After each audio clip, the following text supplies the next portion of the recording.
ഒരുപക്ഷെ ഞാൻ ഈ വാർത്ത വായിക്കുന്നത് നിങ്ങൾ കാണുന്നത് ടെലിവിഷനിലായിരിക്കില്ല, മറിച്ച് യൂട്യൂബിലായിരിക്കും. യൂട്യൂബ് ദശലക്ഷക്കണക്കിന് ഉപഭോക്താക്കൾ, കണ്ടന്റ് ക്രിയേറ്റേഴ്സ്, ഇൻഫ്ലുവൻസർമാർ, അങ്ങനെ എല്ലാവരുടെയും ആശ്രയമാണ് വീഡിയോ പ്ലാറ്റ്ഫോമായ യൂട്യൂബ്.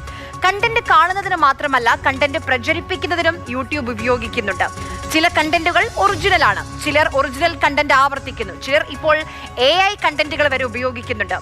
AI സൃഷ്ടിച്ച കണ്ടന്റിനും ലോ എഫേർട്ട് വീഡിയോകൾക്കുമായി ഒരു പുതിയ പേയ്മെന്റ് സംവിധാനം ആരംഭിച്ചിരിക്കുകയാണ് യൂട്യൂബ്. ഇതുവരെ യൂട്യൂബിന്റെ വരുമാനം ആഡ്സെൻസ് അക്കൗണ്ട് വഴി നേരിട്ട് നൽകിയിരുന്നു. എന്നാൽ ഇപ്പോൾ കമ്പനി ഒരു പുതിയ രീതി സ്വീകരിക്കുകയാണ്. അപ്പോൾ കോപ്പി അടിച്ചാൽ ഇനി കാശില്ല എന്നുള്ളതാണ് യൂട്യൂബിന്റെ പുതിയ നയം.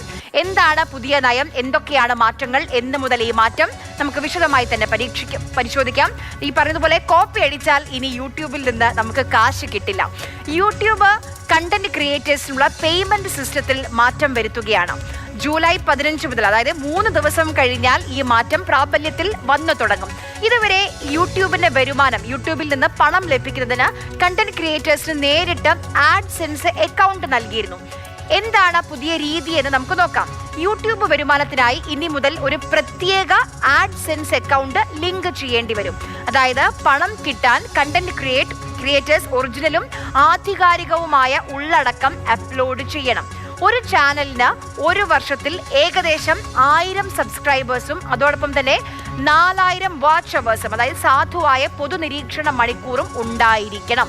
അതോടൊപ്പം ഷോർട്സുകളുടെ കാര്യത്തിലേക്ക് വന്നാൽ 90 ദിവസം, അതായത് 3 മാസത്തിനുള്ളിൽ 10 ദശലക്ഷം വ്യൂസും ഷോർട്സിന് ലഭിക്കണം.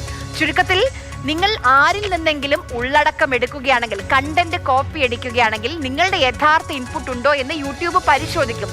ഒരു കണ്ടന്റും വീണ്ടും വീണ്ടും ആവർത്തിക്കരുത്. AI ഉപയോഗിച്ചുള്ള കണ്ടന്റുകളെ പുതിയ നയം ഈ മാറ്റം പ്രോത്സാഹിപ്പിക്കുന്നേയില്ല. ഇതിനു പുറമെ കുറഞ്ഞ പരിശ്രമത്തോടെ നിർമ്മിച്ചതാണ് നിങ്ങളുടെ കണ്ടന്റ് എങ്കിൽ ക്ലിക്ക് ബൈറ്റ് തംബ്നെയിലുകൾ കാഴ്ചകൾക്ക് മാത്രമായി ഉപയോഗിക്കുകയാണെങ്കിലും ആ ചാനലുകൾക്ക് പണം ലഭിക്കാനുള്ള സാധ്യത ഇനി കുറവായിരിക്കും. പക്ഷേ ഇങ്ങനെയൊക്കെ മാറ്റങ്ങൾ വരുന്നുണ്ട്, ശരിയാണ്. പക്ഷേ ഈ നിയമം ലംഘിക്കുന്നവർക്കെതിരെ എന്ത് നടപടിയായിരിക്കും സ്വീകരിക്കുക എന്ന് യൂട്യൂബ് ഇതുവരെ പറഞ്ഞിട്ടില്ല. പിഴകൾ, സസ്പെൻഷനുകൾ, സ്ട്രൈക്കുകൾ ഇവയെക്കുറിച്ച് ഒരു നിയമവും നിലവിലില്ല. പുതിയ നയം ആധികാരിക ഉള്ളടക്കം ഉറപ്പിക്കുന്നതിനാണെന്ന് കമ്പനി പറയുന്നു.